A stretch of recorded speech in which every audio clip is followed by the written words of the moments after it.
Decide பண்ணிட்டே போனா கடைசியாக அணு என்று சொல்றாங்க பாருங்க.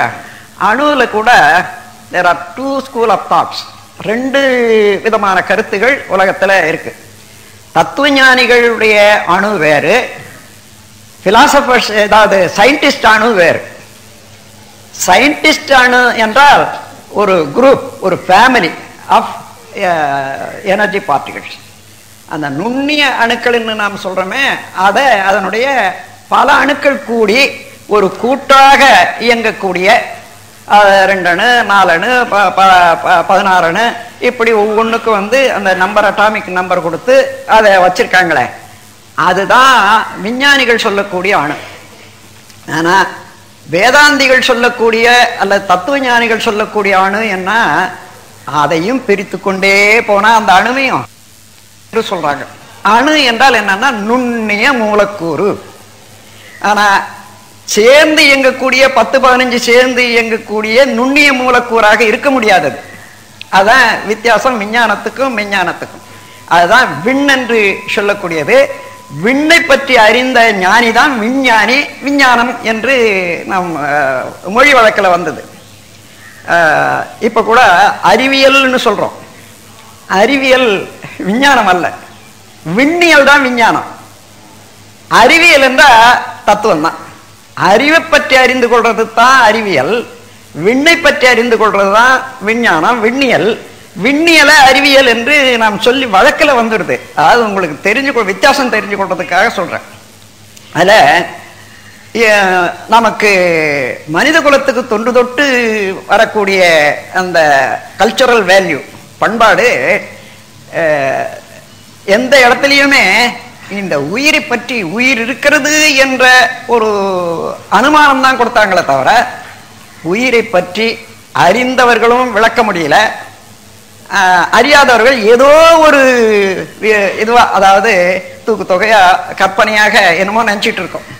என்ன, உயிர் என்பது ஏதோ ஒரு சொரக்காய் போல ஒரு உருவம் உடையது, அணுக்களால் ஆனது, அது அப்படியே எடுக்கலாம் போடலாம் என்ற அளவுல தான் ஓடும் ஓடி வரும் என்றெல்லாம் இருக்கு. அப்படி இல்லை. நுண்ணிய பரமாணு அது ஏன் உயிர் என்றுன்னா, இருப்பு நிலையாக இருந்ததிலிருந்து அசைவு நிலையாக இருந்ததுனால மெய் அசைந்தது உயிர். இதுதான் இலக்கணம். மெய் எது? மெய் மெய்ப்பொருளான உள்ளது, இறைநிலை, பிரம்மம், சிவம், பூரணம், ஆல்மைட்டி, ஆம்னி போட்டன்ஸ், ஆம்னிஷியன்ஸ், இந்த வார்த்தைகளுக்கெல்லாம் உரிய எந்த பொருளோ அத சுத்தவெளி என்று வாயினால சொன்னாலும் அந்த சுத்தவெளியை அனுமானிக்கக்கூடிய கருத்து நமக்கு வரணும். அது எல்லாம் அடங்கியது. மலராத முன்ன மொட்டு இருக்கு, மொட்டுல மலர், அவ்வளவு மலருடைய மனம் எல்லாமே அடங்கி இருக்குது. அதனால அதுல இல்லைன்னு சொல்ல முடியாது. அந்த மாதிரி ஒரு இருப்பு நிலையில, இருப்பு நிலைய மெய் என்றும், மெய் என்றாலே அசைவற்றது, இருப்பாக உள்ளது என்றது அர்த்தம். அந்த மெய் அசைந்தால் அதான் உயிர். அதேதான் நம்ம தமிழ் நூல்ல கூட, இலக்கணத்துல கூட மெய் எழுத்து என்றால் அசையாத எழுத்து, இது அசையாது. அதுல உயிர் சேர்ந்தால் அசையுது. ஆ இ உ என்ற வார்த்தைகள் சேர்ற போது அது அசையுது. அதனால மெய் உயிர். இந்த மெய்யோட உயிர் சேர்ந்த போது எழுத்துல உயிர் மெய் எழுத்து. அதுதான் இந்த கா ஞா சா ஞா இதெல்லாம் உயிர் மெய் எழுத்தாக பார்க்கணும். அதே போலதான் உயிர் மெய் எழுத்து தான் உலகம். உயிரை, அதாவது மெய்யாக இருப்பது பிரம்மம், உயிராக இருப்பது சக்தி, விண். அந்த விண்ணனுடைய கூட்டுல தான் எல்லாமே இயங்கி கொண்டு வர்றது என்றதுல இந்த பஞ்சபூத தீரிய கொண்டு வந்தாங்க. ஆனாலும் ஒன்று, இந்த காலம் ஒரு சிறந்த காலம்தான். பெரிய குழப்பம் மனித குலத்துல எப்பவுமே நீங்க பார்த்தீங்கன்னா ஒரு நல்ல ஒரு தெளிவும் ஒரு புதுமையும் ஏற்படணும்னா ஒரு குழப்பம் வந்துதான், அந்த குழப்பத்திலிருந்து தான் வர்றதை பார்க்கலாம். அது இயற்கை இயல்பா என்னன்னு பார்த்தீங்கன்னா இல்லை.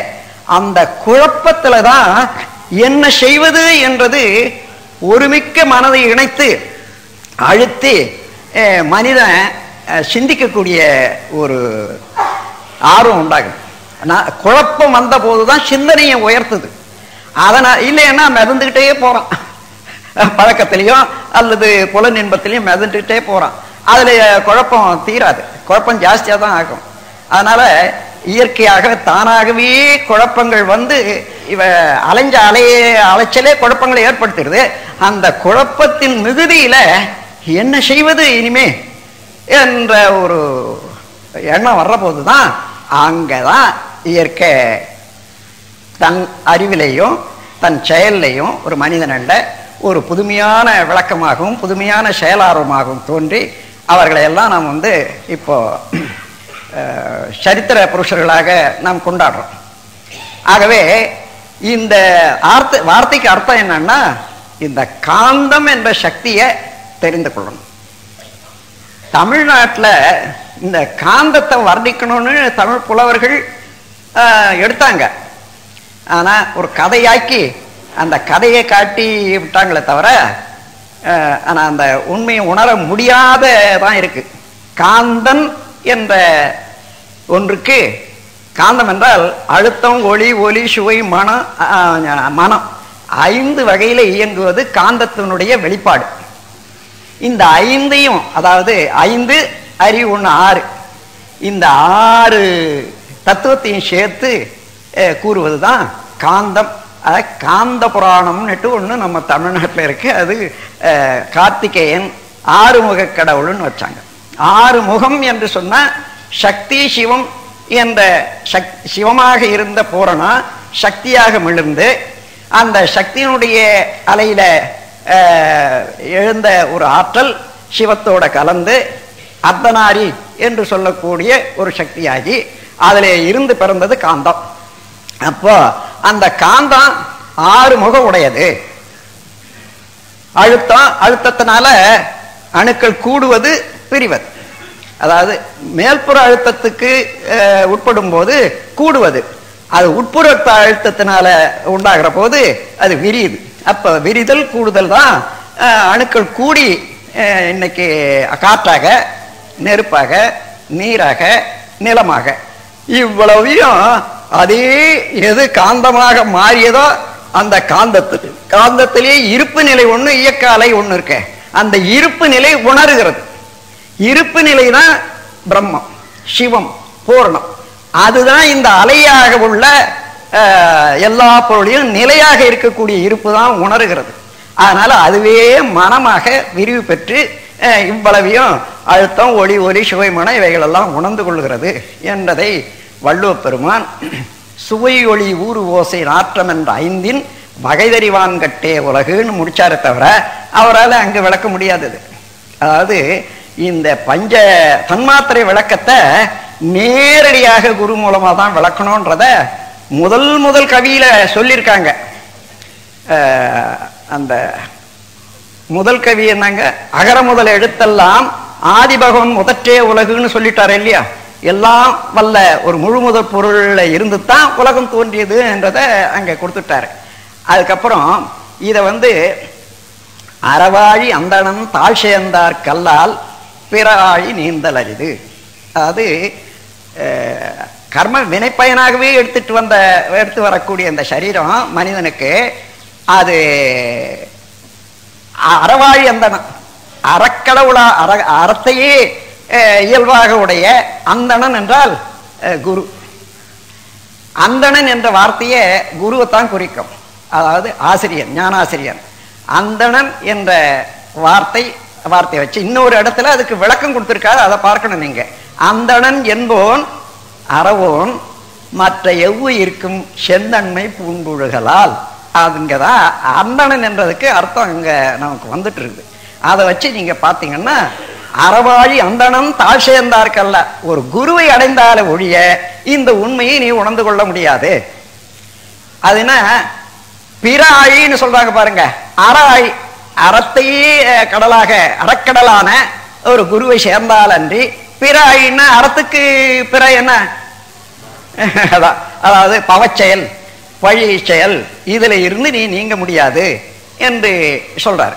ஆகவே அந்த முறையில அந்த உண்மையை உணர்ந்து கொள்ளக்கூடிய காலம், இந்த காலத்தை ஏற்படுத்தி வச்ச இந்த குழப்பங்கள் இவைகளெல்லாம் சிந்தித்து பார்க்கும்போது இது சரியான காலம், அந்த உண்மை எல்லாருக்கும் வெளிப்பட வேண்டிய காலம். அது காந்தம் என்ற ஒரே ஒரு சக்தியை, ஒரு பொருளை உணர்ந்து கொண்டால் இறைவனை உணர்ந்து கொள்ளலாம், மனிதனை உணர்ந்து கொள்ளலாம், பிரபஞ்சத்தை உணர்ந்து கொள்ளலாம், ஆக்கமும் அழிவும் உணர்ந்து கொள்ளலாம். எல்லாமே அதற்குள்ளாகவே அடங்கி இருக்கிறது. அப்ப காந்தம் என்பது என்ன? இறைநிலையாக உள்ள இருப்பும் அலை பொருளாக உள்ள அலை, அதாவது சக்தியும், இந்த இரண்டு சேர்ந்த காந்தம். இறைநிலை என்பது சுத்த வெளி எங்கு நிறைந்திருக்கிறது. அதனுடைய துண்டுபட்ட வேகம், விரைவு சக்தியாக இருக்கிறது, விண்ணாக இருக்கிறது. அதுதான் மூலக்கூறு. அது தற்றுவல்னால, அதாவது எல்லா புறமும் அந்த சிவநிலையை அழுத்தி கொண்டு இருப்பதனால ஒவ்வொரு அணுவும் தற்றுவல், தானே வேகமாக சுழல வேண்டிய ஒரு இயல்பு ஏற்பட்டு போச்சு. இல்லையானா அதுக்கு எங்கிருந்து சக்தி வரும்? தொடர்ந்து இயங்குவதற்கு அதை சுத்தி இருக்கக்கூடிய பிரம்மம், எல்லாம் வல்ல முழு முதற் பொருள் அழுத்தி கொண்டே இருப்பதனால அது தற்றுழலாக மாறி, அந்த தற்றுழல்ல இருந்து வரக்கூடிய அலை இருக்குதே எங்க போகும்? இப்போ அது இருப்பு நிலையில தான் சேரணும், சுத்தி இருக்கக்கூடிய வெளியில தான் சேரணும். அப்படி சேர்ற போது வெளி என்பது இருப்பு நிலை, ஸ்டாட்டிக் ஸ்டேட் என்று ஆங்கிலத்தில் சொல்லக்கூடியது. ஸ்டாட்டிக் ஸ்டேட்டும் இப்போ டைனமிக் ஃபோர்ஸும் இரண்டும் சேர்ந்து, அலைக்கு டைனமிக் ஃபோர்ஸ்ன்னு சொல்றோம். இந்த இரண்டு சேர்ந்த மேக்னட்டிசம், வேற ஒன்றும் இல்லை. இந்த விஞ்ஞான காலத்தில் இதை உணர்ந்து கொள்றதுக்கு சாதாரண சின்ன பிள்ளைக்கு கூட தெரியும், எல்லாரும் தெரிஞ்சு கொள்ளலாம். அதாவது இருப்பு நிலையாக உள்ளது சுத்த வெளி. அந்த வெளியில இருந்து ஒரு துண்டுபட்ட, அதாவது உள்ளடங்கி இருந்த ஆற்றலால அதிலேயே ஒரு சிறு துண்டு இயங்க ஆரம்பிக்கிற போது ஒரு சுழற்சியாக ஆரம்பிச்சது. அப்போ விண் என்பது வேறொன்றும் இல்லை, இருப்பு நிலையாக சிவத்தினுடைய நுண்பகுதி இயக்க ஆற்றல், அப்படிதான் வச்சுக்கணும். அப்போ சக்தி வேறு சிவம் வேறு இல்லைன்னு கேள்விப்பட்டிருக்கோம். ஆனா அது விளக்கம் வராது இருந்தா இன்னைக்கு அதை விளங்கி கொள்ளுங்க. அப்போ அப்படி சுழற்சியினால வேகமாக சுழல்ற போது என்ன ஆகுது? அது அந்த விரிவு அலை என்று, அதாவது அந்த சுழற்சியில ஒரு வால்யூம் நிக்குது பாருங்க, ஒரு நிரந்தரமாக. அந்த வால்யூம் நிக்கிறது ஒளி ஒலி சுவை மன இவைகளை தடுக்கும், ரிஃப்ளெக்ட் பண்ணும். அது வரைக்கும் தான் சுழல் அலை. அதுக்கு மேல அந்த அலை விரிகிற போது விரிவு அலையாக மாறி, அந்த விரிவு அலை எல்லையற்ற இதில் விரிஞ்சிட்டே இருக்குது பிரபஞ்சத்துல. அந்த அலை இருப்பு நிலையோட சேர்ற போது அது காந்தமாகிடுது. எந்தெந்த இடத்துல காந்தம் அழுத்தம் அதிகமாக பெறுகிறதோ அது சமநிலை அடைவதற்கு விரிகிற போது அழுத்தமாக, அடுத்தபடி ஒலி ஒளியாக, சுவை மனமாக, ஒலி ஒளியாக மாறும்போது அதை இன்றைய காலத்து வழக்கில், மொழி வழக்கில் மின் சக்தின்னு சொல்றோம். எங்கே ஒளியாக ஒலியாக மாறுகிறதோ காந்தம், அந்த இடத்துல அந்த ப்ராசஸ் எலக்ட்ரிசிட்டி, மின் சக்தி. இப்போ ஒளியும் ஒலியும் புறப்படுற போதே கலந்து போகுது. எங்கிருந்து புறப்பட்டது? அலையிலிருந்து புறப்படுறது. அலையிலிருந்து புறப்பட்டா எது வாங்கிக்க முடியும்? நிலை தான் வாங்கிக்க முடியும். அதனால உடனே அதை அப்சார்ப் பண்ணி சுத்த வெளியில கலந்து மறைஞ்சு போகுது ஒளியும் ஒலியும். அது விரிவாக இருக்க இடத்துல சரி. ஆனா பருப்பொருள்ல, அதாவது நீர்லையும் மாசு கெட்டி பொருள்லையும் என்ன ஆகும்னா உடனே விரிந்து செயல்பட முடியாத, ஏன்னா கோடான கோடி அணுக்கள் இணைந்த இடம் ஆச்சே, அது ரிஃப்ளெக்ஷன், அது clash, reflection, refraction, penetration, interaction என்ற இந்த 5 வகையான ஆற்றல் மூலமாக அந்த அலை திருப்பி திருப்பி திருப்பி திருப்பி ஒன்றதாக ஒன்று அதை அடிக்க அடிக்க அடிக்க அதுல இருந்து சுவையும் மனமாக மாறி போகுது. அதுவே தான் சுவை மனமாக மாறக்கூடியது. நீர்ல சுவையும், நிலத்துல மனம், கெட்டி பொருள்ல மனமாகவும் நீர் பொருள்ல சுவையாகவும் மாறுறதுனால அதை இந்த இரண்டையும் ரசாயனம்னு சொல்றோம். ரசம்னா சுவைன்னு பேரு, அயனம்னா மாற்றம், உற்பத்தி, எப்படி. அப்ப ரசாயனம்னு சொல்றோம். ரசாயனம் என்று இது 3வது கட்டம். முதல்ல அழுத்தம். அழுத்தத்துல பிரஷர், அதாவது புல்லிங், புஷ்ஷிங், ஆகர்ஷணம், பிரதிகர்ஷணம், இதெல்லாம் முதல் கட்டம். அதுக்கு மேலாக எந்த பொருளையும் அழுத்தி கொண்டே இருந்தீங்கன்னா சத்தம் தான் வரும். சத்தம் கொஞ்ச நேரம் சத்தம் ஆக சூடு வந்துடும். சத்தம் வேறு சூடு வேறு அல்ல, ஒன்று அடங்கி ஒன்று நிற்கும். எந்த இடத்துலையும் சத்தம் இருக்கிற இடத்துல சூடு இருக்கு, சூடு இருக்கிற இடத்துல சத்தம் இருக்கும். ஒன்று அடங்கி ஒன்று லேட்டன்ட் ஒன்று பேட்டண்டா இருக்கிற போது ஒன்று மாத்திரம் நமக்கு தெரியற மாதிரி இருக்கும். ஆனா ரெண்டும் ஒண்ணுதான், எலக்ட்ரிசிட்டி. அது இன்னும் அடுத்த கட்டத்துல மாறுற போது, தன்மாற்றம் பெற போது அதுதான் சுவையாக மனமாக மாறுகிறது. இந்த பிரபஞ்சம் முழுவதிலும் இயங்கக்கூடிய இயக்கம், எல்லா பொருள்லையும் அதே இயக்கம் நடைபெற்று வர்றத அது வான்காந்தம்னு வச்சுங்க. அதே இயக்கம் நம்ம உடல்ல நடைபெறுது பாருங்க. உடல், இந்த உடலுக்குள்ளாக உயிர் தான் எனர்ஜி பார்ட்டிகள், விண். அந்த உடல்ல உள்ள விண்ணுக்கு என்ன சொல்றோம்? சித்தாகாசம்னு சொல்லுவாங்க. அது மகாகாசம்.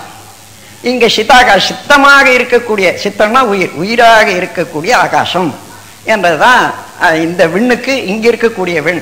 அப்ப இதனுடைய சுழற்சியினால வரக்கூடிய அலை இந்த உடல்ல இருக்கக்கூடிய சுத்த வெளியில கலந்து அது காந்த சக்தியாக மாறுற போது, இது உயிர் சக்தியில இருந்து வந்த அலை காந்தமாக மாறுறதுனால உயிர் காந்தம், ஜீவகாந்தம், பயோமேக்னட்டிசம் சொல்றோம். இந்த பயோமேக்னட்டிசம் உடல் முழுவதிலும் ஃபுல்லா இருக்கணும்.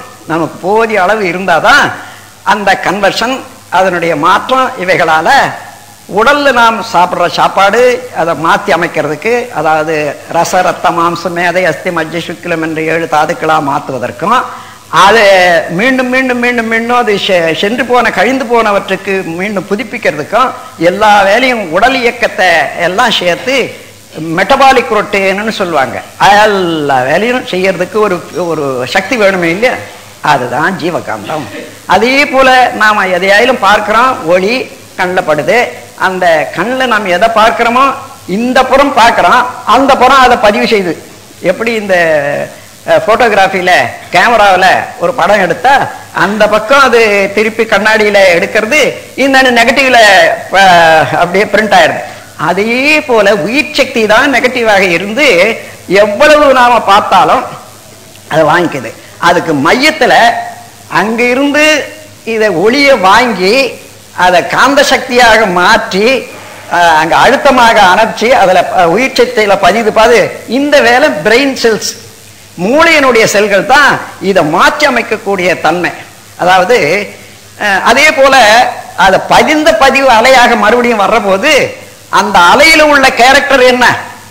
அது ஒளியினால வந்த அலையா, அல்லது சுவையினால வந்த அலையா, அல்லது கருத்தாக வந்த அலையா, அதே அலை திரும்பி வர்ற போது அதே தன்மையதாக மாற்றி காட்டுது பாருங்க. அதான் எண்ணம். சும்மா உட்கார்ந்து இருந்தா அந்த அலைதான் அங்கிருந்து உயிர் சக்தியிலிருந்து வருது. ஆனா பிரெயின் செல்ஸ் அதை எத்தகைய கேரக்டர், அதுல இருந்து என்ன தெரியுது? எந்த அலையா இருந்தாலும் அது கண்ணுக்கு தெரியாது, அதுல எப்படி பதியும்னுட்டு எண்ண வேண்டாம். அந்த அலையில எல்லா விதமான பதிவுகளும் அடங்கி இருக்கிறது. அதுக்கு உதாரணம் எப்படி எடுக்கலாம்? இப்போ லண்டன்ல ஒரு டிவி, ஒரு மீட்டிங் நடக்குது, டிவி ஷோல எடுக்கிறாங்க. அங்க கலர் இருக்குது, உருவம் இருக்குது, பேச்சு இருக்குது, எல்லாம் இருக்குது. ஆனா எடுத்துட்ட பிறகு அங்க இருந்து ஒரு குறிப்பிட்ட வேவ் லெங்த் வச்சு அனுப்புற போது, இங்க இந்தியாவில் ஒரு 1000 டிவி பெட்டி இருக்கு. எல்லா பெட்டியிலையும் அந்த கலரு, அந்த உருவம் எல்லாம் இருக்குது இல்லையா? ஆனா அங்க அனுப்புற இடத்துக்கு இங்க வந்து சேர்ந்த இடத்துக்கு மத்தியில என்ன இருக்குது சொல்லுங்க பார்க்கலாம். அலைதான் பிரபஞ்ச காந்த அலை என்னட்டு ஏற்கனவே நிரம்பி இருக்கக்கூடியது. அதாவது விண்ணுடைய சுழனால ஏற்பட்டது, இருப்பு நிலையாக உள்ள சுத்த வெளியில காந்தமாக இருக்கிறது. வான்காந்தம் நிறைய இருக்கிறது. அந்த வான்காந்தம் என்ற டேங்க் தான் நம்ம பிரபஞ்சமே. அதுல எந்த மூலையில எது தொட்டாலும் அதே இயக்கத்துக்கு ரெஸ்பாண்ட் பண்றதுக்கு எந்த பொருளுக்கும் அணு முதல் கொண்டு அண்டையீராக எல்லா பொருளுக்கும் ரிஃப்ளெக்ஷன் இருக்கு. அந்த மாதிரி கருத்துல தான் அங்க கொடுக்கிறது. அந்த அலையாகத்தான் வருது. அந்த அலையை இங்க மோதன உடனே அந்த அலையில என்னென்ன கேரக்டர் இருக்குது, ஒளிய வாங்குச்சு, கலர் ஆச்சு, அதுல இந்த சத்தம் ஆச்சு, அவ்வளவும் கரெக்டா அங்க என்னென்ன இருக்குதோ அதே போல உள்ளத நிலைப்பொருளாக காந்தமாக மாற்றி மீண்டும் அதே காந்தம் வெளியில வர்ற போது அத்தனை குவாலிட்டியோட வெளியில வருது. அதை பார்க்கிற போதுதான் எப்படி நாம நினைவுல அலை மூலமாகவே நினைவுல ஒரு காட்சி, என்னைக்கோ பார்த்த காட்சியை அப்படியே பார்க்கிறோமே. எப்படி பார்க்கிறோம்? அந்த மூளையினுடைய தன்மையினாலையும் உயிர்த்தன்மையினாலையும் பதிந்த பதிவு அலைகளாக வந்து அலைகளை தான் பார்க்கணும். அந்த அலைகளே எப்படி எண்ணமாக இருக்கிறது, எண்ணத்துல உருவம் இருக்கிறது, சுவை இருக்கிறது, மனம் இருக்கிறது, எல்லாம் இருக்கிறது. இதை மனதில் வச்சுக்கொண்டீங்கன்னா இதுதான் காந்த சக்தியினுடைய நிகழ்வு முறை.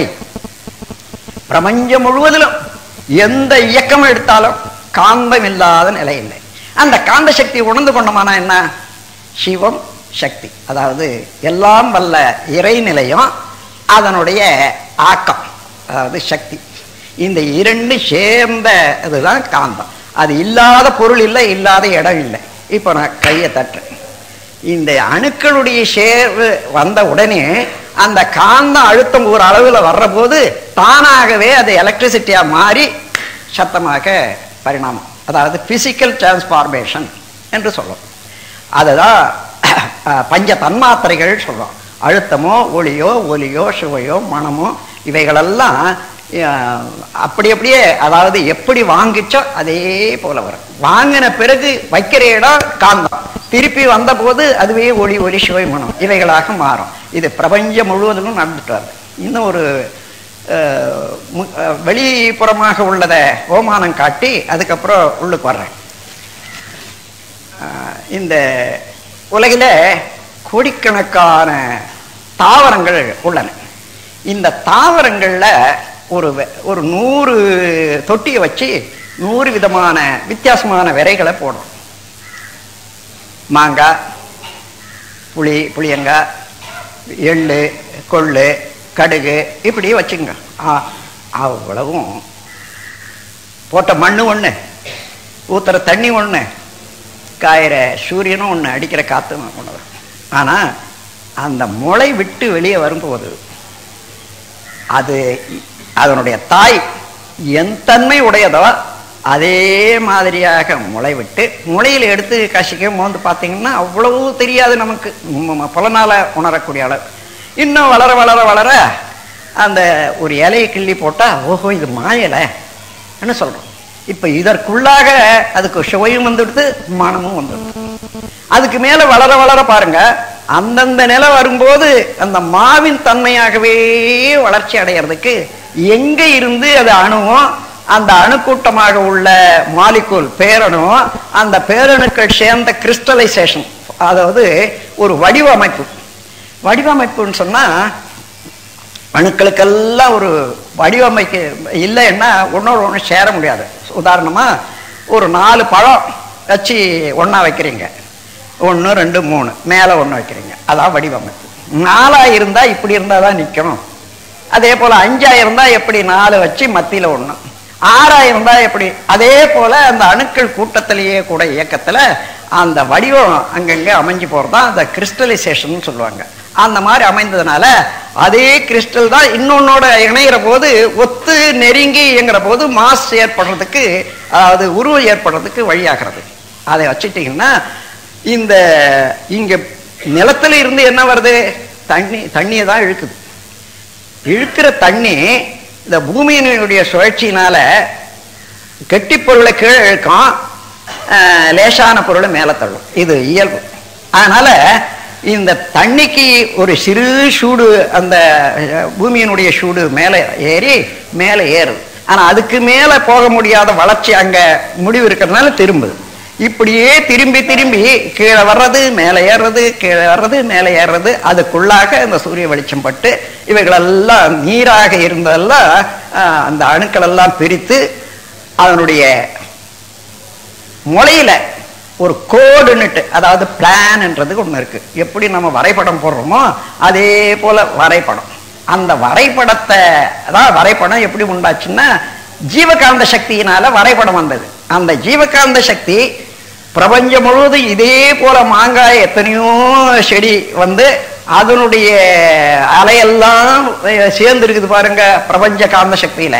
இப்ப இதற்கு வேண்டியதை மாத்திரம் அதை இழுத்துக்கொள்ளக்கூடிய ஆற்றல் இந்த ஜீவகாந்த சக்திக்கு உண்டு. அப்படி இழுக்கிற போது மாங்காய்க்கு வேண்டியது மாங்காய் எடுத்துக்குது, தேங்காய்க்கு வேண்டியது தேங்காய் எடுத்துக்குது, கடுகுக்கு வேண்டியதை கடுகு எடுக்குது. அதைத்தான் நான் அடிக்கடி சொல்லி வரேன், ஃபிராக்ஷன் டிமாண்ட்ஸ் டோட்டாலிட்டி சப்ளைஸ். எந்த இடத்துலையும் நீங்க தகுதியாக்கி கொண்டீங்கன்னு சொன்னா அந்த தகுதி பிரபஞ்சம் முழுவதும் இதுவரையில வந்த இயக்கத்தினால நிறைந்து இருக்கக்கூடிய ஒரு ஆற்றலானது அது அந்த இடத்துல தானா வந்து சேர்ற போது இத முன்னவங்க எவ்வளவோ தெளிவாக சொல்லி இருந்தாலும் நாம புலன் மயக்கத்திலையும் அல்லது பொருள் மயக்கத்திலையும் அதிகார மயக்கத்திலையும் பொருள் மயக்கத்திலையும் பொருள் புகழ் அதிகாரம் புலன் இன்பம் இந்த 4 விதமான மயக்கத்துல அதை கண்டுபிடிக்கவே முடியாத விட்டுட்டோம். அதுல எந்த பொருளா இருந்தாலும் சரி அதுக்கு வேண்டிய அதாவது ஒரு கவி ஒண்ணு உங்களுக்கு நினைவு இருக்கும். கருப்பைக்கும் முட்டைக்கும் கல்லுக்குள் தேரைக்கும் விருப்பமுடன் அமுதளிக்கும் இறைவன் இறந்து விட்டானா, ஆனால் நீ கவலைப்படாதே என்று ஒரு குழந்தையே சொன்ன மாதிரியாக ஒரு கவி. அது கவி புனை அதாவது கற்பனை தான், ஆனாலும் அதுல உள்ள கருத்தை எடுத்து பார்த்துக்கங்க. முட்டை இருக்குது, இந்த முட்டையை உடைச்சு பார்த்தோம்னா மஞ்சள் கொஞ்சம் இருக்கு, அதுக்கப்புறம் சுத்தி வெள்ளை. அந்த மஞ்சள் கருவுல தான் இதனுடைய கோடு இருக்கு. எந்த குஞ்சு எந்த பறவையோ அந்த பறவையினுடைய ஒரு உருவங்கள் ஏற்படுறதுக்கு அத்தனை இருக்குது. அது உருவம் ஆக ஆக அதுக்கு உணவு வேணுமே, அந்த உணவு தான் சுத்தி இருக்கக்கூடிய வெள்ளைக்கரு. இந்த மாதிரியான ஏற்பாடு செய்து வச்ச இறைநிலையானது இயற்கையினுடைய ஆற்றலானது என்ன விட்டுடுமா நீ போமான்னு சொல்ற மாதிரி அந்த குழந்தை சொல்ற மாதிரி அந்த கவி. அதே போல கல்லுக்குள்ளாக ஒரு தேரை இருந்தா 1000 வருஷம் கூட அது உயிர் வாழுது. அதுக்கு எப்படி உணவு வருதுன்னுட்டு உங்களுக்கு தெரியாது. அது எப்படி எந்த வழியில அந்த ஒரு தேரையினுடைய முட்டை மேலே பட்டு கொஞ்சம் கொஞ்சமா அதுல இருக்கக்கூடிய ஆசிட் அதை கொஞ்சம் கொஞ்சமா இடம் விட்டுக்கிட்டு அது எங்கேயோ போய் தடுத்து நிறுத்தி போச்சு. ஆனா அதுல இருந்து அந்த காற்று அந்த தண்ணி அப்படியே தொடர்ந்து வர அந்த அந்த காவா இருக்குது, நமக்கு தெரியாது. அதே வச்சுக்கிட்டு 1000 வருடமானாலும் அங்க ஜீவிக்குது. அங்க அதுக்கு வேண்டிய தண்ணி போகுது, அதுக்கு வேண்டிய காற்று போகுது. இந்த மாதிரி நீ இயற்கையில எந்த பொருளுக்கு எது தேவையோ அந்த தேவையே வேண்டிய வரைக்கும் அழித்து காக்கக்கூடிய இயற்கையினுடைய சக்தி இருக்குது. அதனால நீ மறக்க வேண்டாம் சொல்லதான் அந்த கவி. எனவே அந்த மாதிரி கவியெல்லாம் நம்ம தமிழ்நாட்டில் பண்பாட்டை சரியா உணர்ந்து கொள்றதுக்கு இருக்கிறது என்று கூறி அந்த காந்த சக்தியை நாம் உணர்ந்து கொள்ளணும். இப்ப காந்த சக்தி உடல்ல என்ன, இந்த காந்தத்துக்கு ஜீவகாந்தம்னு சொல்றது என்னன்னா ஜீவன்ல இருந்து உயிர்ல இருந்து வர்றதுனால இதுக்கு உயிர் காந்தம். வெளியில வான் காந்தம். வான் காந்தத்துக்கு பேர் இன்னொரு பேர் வச்சிருக்காங்க காஸ்மிக் கான்சியன்ஸ்னுட்டு. அதை கவனிச்சிங்கன்னா அதாவது காஸ்மிக்னா இந்த பிரபஞ்சம் முழுவதும் உள்ள இயக்கத்துக்கு எதுவானாலும் காஸ்மிக்னு சொல்லுவாங்க. கான்சியன்ஸ்னா அறிவு.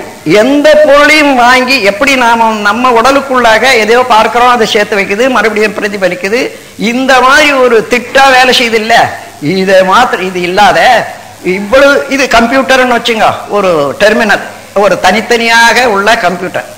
இவ்வளவு சேர்ந்து எல்லா மக்களும் செய்த செயல், எல்லா மக்களுடைய உள்ள அறிவு, எல்லா மக்களுடைய உள்ள ஆற்றல் எல்லாவற்றையுமே சேர்த்து இயங்கி கொண்டிருப்பதுதான் வான்காந்தம்.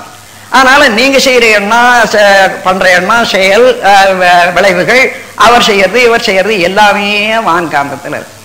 அதனால இப்ப நீங்க ஒரு அறிவை சிந்தனையினால ஒரு அளவுல உயர்த்தி கொண்டு இது என்னவா இருக்கும் அது என்னவா இருக்கும் அன்னுட்டு சிந்திக்க சிந்திக்க அந்த லெவல் எந்த லெவல்ல அது இயங்கி கொண்டிருக்குதோ அந்த லெவலுக்கு ஃப்ரீக்வன்சி வேவ் லெங்த் நம்ம மனதுக்கு அமைஞ்சு போச்சுன்னா அமைதி எல்லாருக்கும் அமையறதுக்கு அதை அந்த கருத்தை வாங்கறதுக்குள்ள இன்னொரு நிலை வந்துடும்.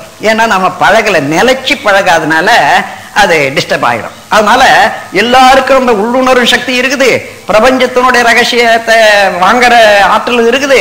ஆனா அது நிலைக்காததுனால அது ஒரு அப்படி நுழையிற போது அதுக்குள்ள இன்னொன்றாக மாறுது பாருங்க, அதனால விட்டு போகுது. அதனால இப்ப நாம தவம் செய்யறோம், நுனி நின்று நின்று நின்று நின்று பழக பழக பழக பழக நிலைக்கு ஆற்றல் வந்தா தொடர்ந்து அறியும் சக்தியும் கூட வருது. அதான் ஒரு கவி கொடுத்திருக்க, ஒன்றி ஒன்றி நின்று அறிவை பழக்க உறுதி, நுட்பம், சக்தி இவை அதிகமாகும். அன்று அன்று அடைய அனுபவங்கள் எல்லாம் அறிவினிலே பதிந்துவிடும்.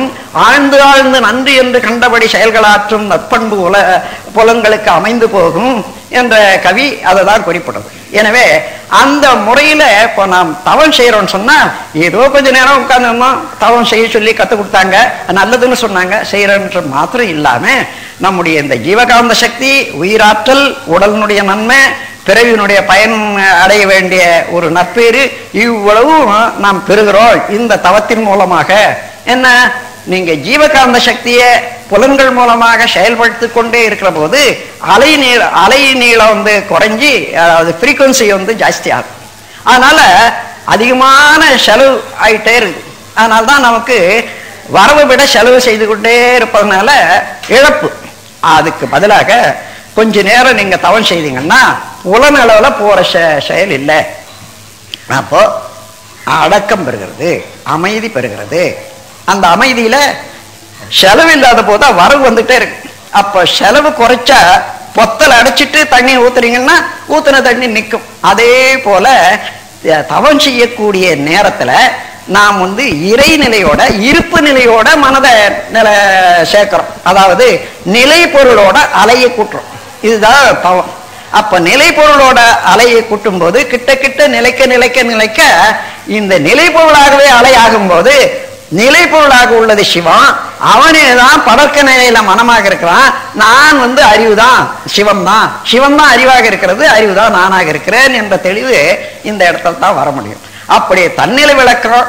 இந்த உலக ஒரு ரகசியங்கள் இவைகளெல்லாம் உணர்ந்து கொள்றதுக்கு இந்த ஜீவகாந்த சக்தி தான் ரொம்ப அது அவசியமானது, பெருமையுடையது என்று தெரிந்து அந்த ஜீவகாந்த ஆற்றல்ல எல்லா ஜீவன்களுடைய ஆற்றலையும் அடக்கி கொண்டு பிரபஞ்ச ஆற்றலோடு கலந்து எல்லா ரகசியங்களும் உணரத்தக்க ஆற்றல் ஆறாவது அறிவுக்கு இருப்பதனால மனிதன் இந்த ஜீவகாந்த சக்தியை பற்றி தெரிந்து கொண்டு அதை எப்படி ஆற்று வெள்ளத்தை அணையாக கட்டி கால்வா போட்டு அதை பயன்படுத்தி எப்படி நன்மை அடைகிறோமோ அதே போல நம்முடைய ஜீவகாந்த சக்தியை ஒழுக்கத்தாலும் அளவு முறையாலும் அதுக்கு பெருமை உணர்ந்து அதை சேமித்து நல்ல முறையில பயன்படுத்துவதற்குத்தான் இந்த ஜீவகாந்த பெருக்கமும் ஜீவகாந்தத்தை உபயோகிக்கக்கூடிய தன்மையும் இப்பொழுது நாம் பெறோம்.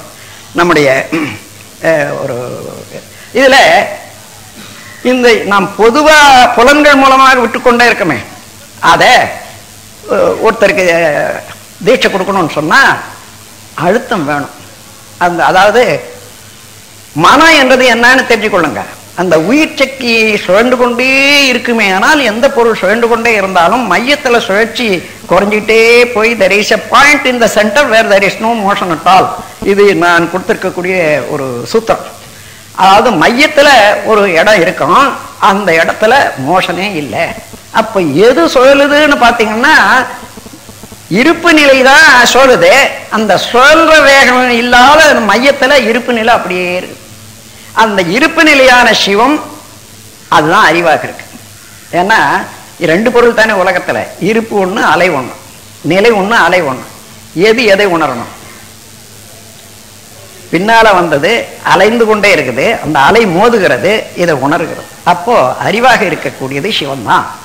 அதனால அதே மைய புள்ளி அறிவு காந்த ஆற்றல் மூலமாக உடல் முழுவதும் இருக்கக்கூடிய காந்த ஆற்றல் மூலமாக விரிவடைந்து எந்த இடத்துல என்னென்ன நிகழ்ச்சிகள் உண்டோ, அதாவது உணர்ச்சி என்பதே காந்த சக்தி ஐயுணர்வாக, அதாவது 5 தன்மாத்திரையாக மாறிக்கொண்டே இருக்கக்கூடிய ப்ராசஸ் தான் உணர்தல். அது சமமாக இருக்கிற போது அமைதியாகவும், ஊக்குவிக்க போது இன்பமாகவும், அது ஊக்குவித்தது அதிகமாக புலன்களையோ அல்லது உடல் இயக்கத்தையோ கெடுக்கிற அளவுக்கு வர்ற போது துன்பமாகவும் மாறுகிறது. அப்போ உணர்ச்சி என்பது 4 வகை: துன்பம், இன்பம், அமைதி, பேரின்பம். இதே ஒரு அறிவு அமைதி நிலைக்கு வந்த பிறகு இந்த இயற்கையினுடைய ரகசியங்களை ஒவ்வொன்றோட இருந்து தெரிந்து கொள்ள கொள்ள கொள்ள ஒரு உண்மையான இன்பம், நிலைத்த இன்பம் உண்டாக பாரு. ஏன்னா ஒரு தடவை அதில் ஈடுபட்டு ஒரு உண்மையை தெரிந்து கொண்டா வாழ்நாள் முழுவதும் அதுவே ஒளி விளக்காக வழிகாட்டியாக அமைதல்லவா. அதனால பேரின்பம் என்று சொல்லக்கூடிய நிலை அந்த 4வது நிலை. இந்த 4ம் ஜீவகாந்த சக்தியினுடைய பெருக்கத்தினாலையும் அதை உபயோகித்து பழகிக் கொள்ளக்கூடிய பழக்கத்தினாலேயும் உண்டாகும் என்று கூறி நாம் புலன்களுடைய இயக்கத்தில் அடக்கம் பெற்று கொள்வது ஒன்று.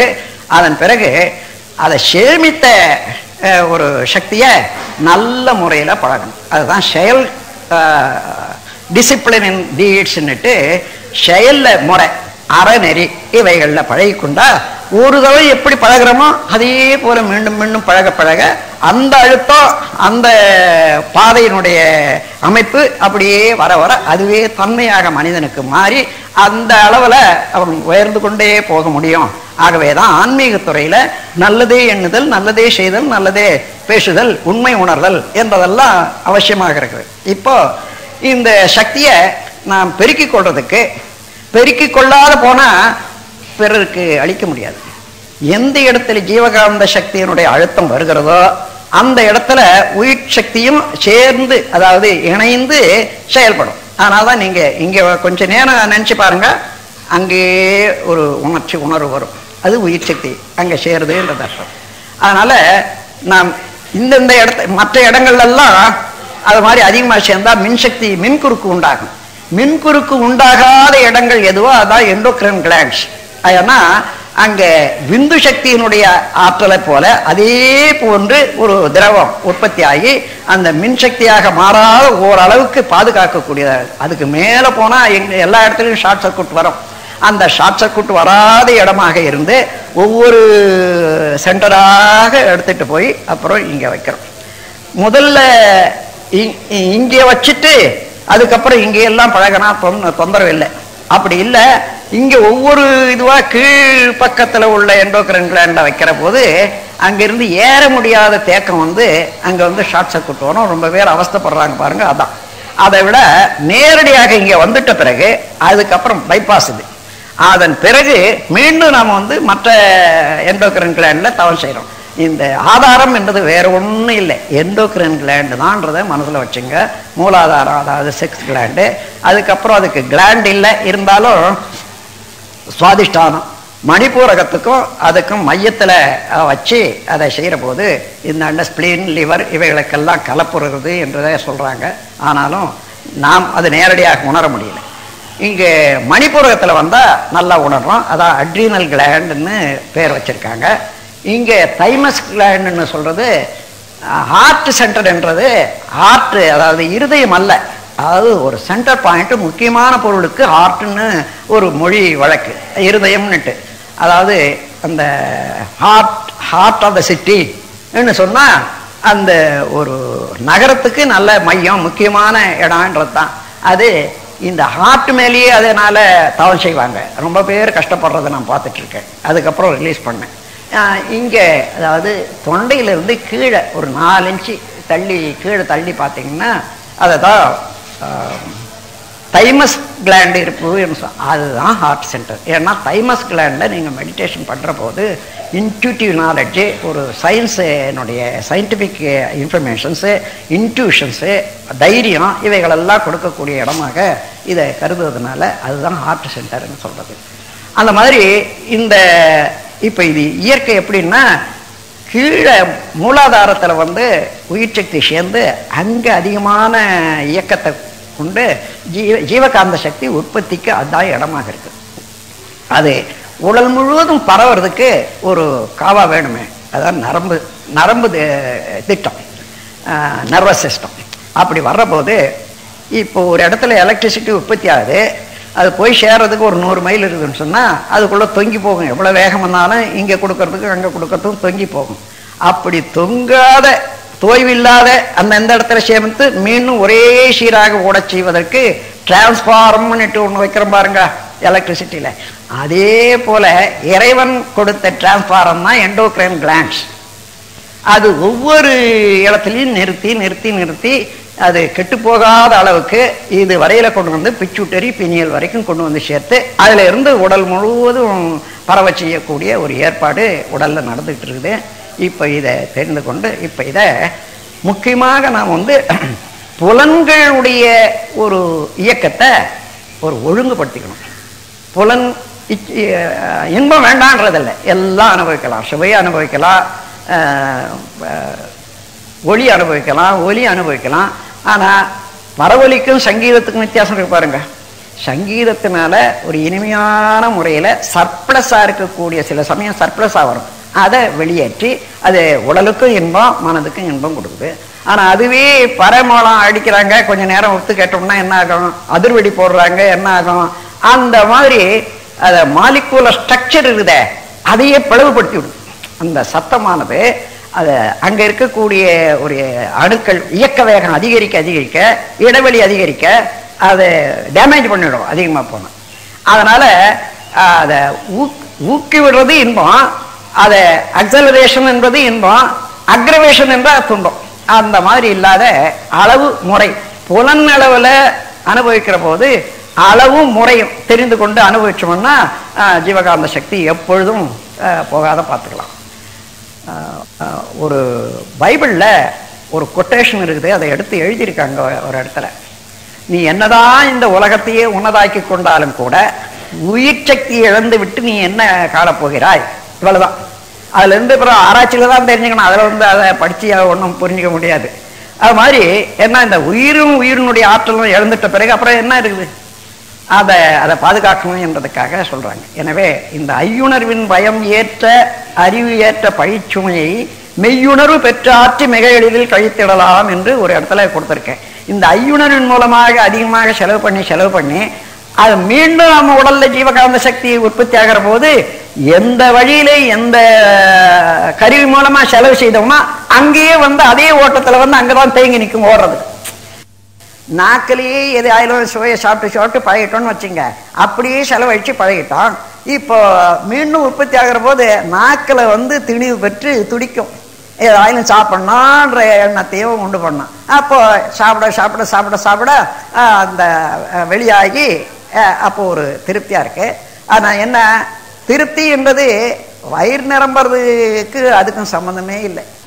அதாவது இது அந்த திருப்தி என்பது நாக்குக்கோ புலன்களுக்கு ஏற்படாது. எப்போ ஏற்படும்னு கேட்டீங்கன்னா, அதிகமா போய் அணுக்கூட்ட நெருக்கல் ஏற்பட்டு அங்க ஷார்ட் சர்க்யூட் நாக்கெல்லாம் எரியுதையா, இனிமேல் சாப்பிடக்கூடாது, அது வரைக்குமே உடம்பு கட்டு போற அளவுக்கு உள்ள வாங்கிக்கும்.